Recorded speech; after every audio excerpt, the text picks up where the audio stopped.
కానీ లేదంటే ఎక్కడన్నా భద్రపరుచుకున్నప్పుడు ఉప్పు గాలి తగిలితేనండి దానిలో సారం అంతా పోతుంది.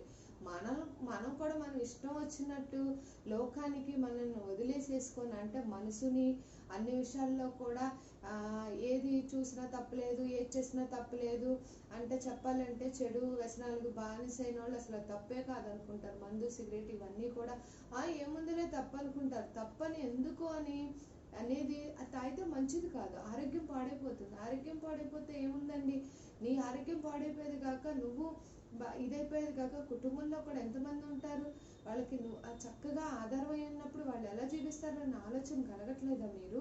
అంటే అక్కడ నిస్సారం అయిపోయినప్పుడు ఏమవుతుంది, కాళ్ళ కింద త్రొక్కబడం అవుతుంది.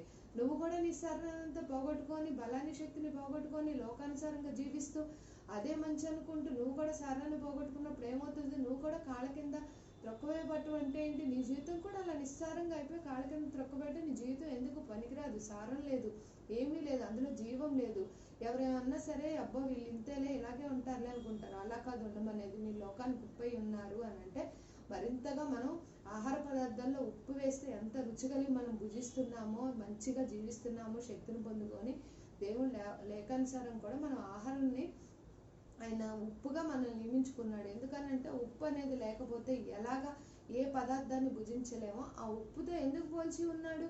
ఆ ఉప్పు ఉంటేనే మనకి ఏదైనా సరే తినగలము, మనం వాటిని భుజించగలం. ఈ వాక్యం అనేది కూడా మరింతగా మనల్ని బలపరచడానికి దేవుడు మాట్లాడుతున్నాడు. ఎందుకనంటే లోకంలో వ్యర్థమైనన్ని అనుసరిస్తూ అదే జీవితం అనుకుంటూ, అంటే చోటుకి వెళ్ళినప్పుడు వాళ్ళ ముందు బాగానే మాట్లాడి వెనకాల ఎన్నో అనుకుంటారండి. అలా ఉండకూడదు అని దేవుడు కోరుకుంటున్నాడు.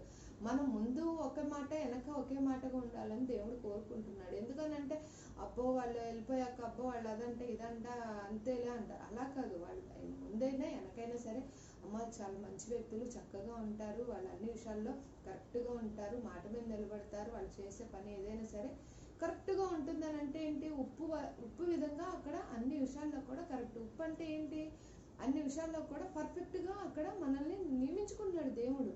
అందుకే లోకానికే, అంటే ఒకటి రెండిటి కాదు, లోకానికే నియమించేశాడు మనల్ని ఉప్పుగా. ఆ విధంగా వ్యర్థమైన ఆలోచనలు తలంపులు కానీ ఏమీ లేకోకుండా ఉండినట్లయితే ఆయన జీవం అండి.